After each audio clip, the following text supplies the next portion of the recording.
Kababayan, LA is almost 7 years old, and you know, the last how many years I've been trying to get to talk to Filipino Americans, because I know we are able to reach out to the Filipino immigrants, but the Filipino Americans, it's like a different group altogether. Do you feel different?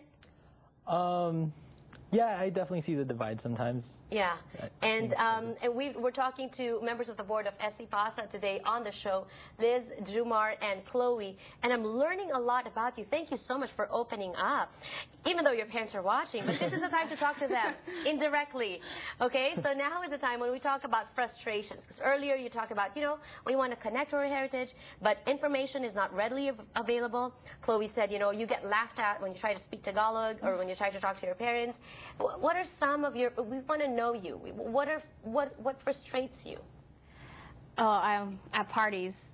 My parents tried to teach me Tagalog as a kid, but it just never stuck to me. And I always get from different relatives, like, do you speak Tagalog? And I would have to sadly say no. And then they have that look like you didn't keep up with the culture. They have that look in their face, and it makes me feel disappointed, like I didn't do my part. Right. So all of a sudden you're being judged. Yeah.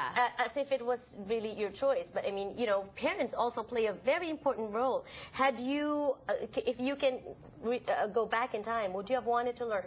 I still want to learn. I'm thinking of taking a Tagalog class soon. Because parents would discourage their kids from speaking Tagalog, because then they go to school and the kids get laughed at because of the accent, right? Is that correct, Jumar? Maybe for some parents it may be correct, but I know personally for me, like I said earlier, my parents really emphasize that I shouldn't forget my Tagalog language. Despite that, though, you have other frustrations. Oh yeah, definitely. Okay. I think Tell us. I believe my main frustration is my parents know how involved I am with in regards to the Fil-Am organization, the Filipino community. But I mean, of course, sometimes it's kind of downplayed, like, why am I putting so much time and effort into it if my long-term goal isn't really to be involved in the Filipino community, so to speak, you know? Like, I mean, I have aspirations to work in the medicine field, but then why am I putting so much effort in community organizing within the Filipino community, you know? So it's kind of like a little bit of lack of support. Yeah. Why? Why do you do it? And what do you tell them? Well, I tell them because, well, like I said earlier, it's self-interest. I really want to learn more about my culture, my history as a Filipino beyond what the textbooks tell us, you know? Because in all honesty, in regards to the academic institution, we can't really, we're limited to what we can learn, you know? There's a set curriculum as to what we can learn, and we need to go out and find that on our own. And that's, I think, something that will help me develop more as a person. Wonderful. Yeah. Chloe. Same with Jumar.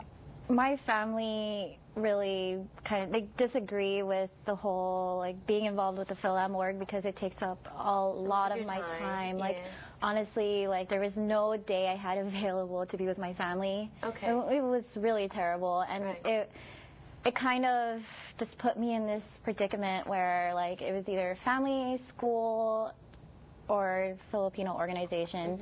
And then there was a point where, you know, I was told, like, you know, you need to cut back on that. You need to, like, it's either quit it or it's just like focus on school. And But, you know, in everything, balance is key. Yeah. And I guess in the same way, you're kind of balancing, too, being American and being Filipino.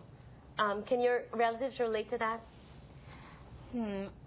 Truthfully, I don't know if they can relate the American aspect, because with me too, I'm balancing. I always get the saying, like, oh, why are you running? Like, you should be focusing on school, from my dad. But I do see that, I was probably not answering your question, but I do see that for me being involved also in a Fil-Am org, that some of my relatives are proud in the sense that they see that, like, I do try to get involved in my culture as well, regardless of being here in America. And what have you learned? What have you learned about your culture that makes you want to go back and learn more? I think it's our fighting spirit, so to speak, you know. I think the Filipino community, or Filipinos have been kind of brought down multiple times, but then we always rise to a new challenge, and I think, in my opinion, do pretty well at them. Right, and you take pride in that. So because of that, you take pride in being Filipino. Yes. Chloe. I take pride in being Filipino through our culture shows. I've learned so much being in it. Like, even reading the script, I'm like, this happened? Oh my God, this is amazing. About Philippine history and stuff. Yeah, and so, like, it's like really, like, it's just mind-blowing how much history we have. And that's what I try to tell my mom, like, did you know this happened in the Philippines? See? Like, yeah, you are hearing it from our Filipino-American Kababayan, second, third, fourth generation, maybe born here, raised here, born in the Philippines, raised here. They take pride in being Filipino. And so they need our help, those Filipino immigrants also, to educate them more, to help them belong to our community more. Because together, Filipino immigrants and Filipino Americans can work together. And coming from them, when we return on the show, we're gonna talk about how we can help you guys more and how you can help us too. Because some of us get intimidated as well. Oh, you know, they might not understand my Tagalog accent and stuff like that. We'll talk more when we return. Don't go away.